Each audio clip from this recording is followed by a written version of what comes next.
في حالة مقاطعة أختي بسبب خلعها الحجاب، هل أصبح قاطعا للرحم مع العلم أني أعلم أن النصح لن يفيد، مع العلم أن باقي أفراد العائلة لم يقوموا بمقاطعتها، وإني قمت بذلك حتى أنكر هذه الظاهرة المنتشرة؟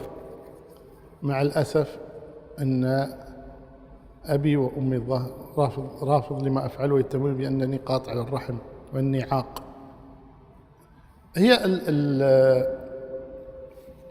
المقاطعة أو الهجر كما يسمونه في الشريعة، الهجر لاثنين: الهجر للمنحرف سلوكيا وللمنحرف عقائديا.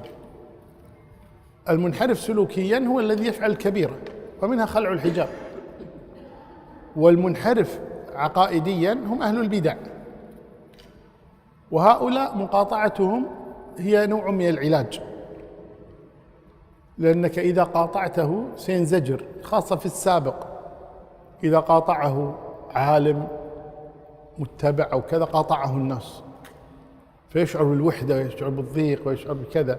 كذلك إذا قاطعه الآن مثل رب الأسرة قاطعه فيقاطعه الأهل كلهم متابعة له، فيشعر كذلك بالضيق فيرجع إلى الحق.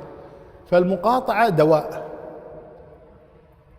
إذا كان هذا الدواء ينفع نستعمله، إذا كانت هذه المقاطعة تنفع معه يحزن لهذه المقاطعة، فلان لماذا تقاطع؟ أنت فعلت كذا، أنت فعلت كذا، أنت كذا، أنت كذا، فيرجع إلى الحق لأنه يحب هذا الإنسان ولا يريد فراقه ولا يقبل مقاطعته ولا كذا، فهذا لا بأس به، هذا علاج.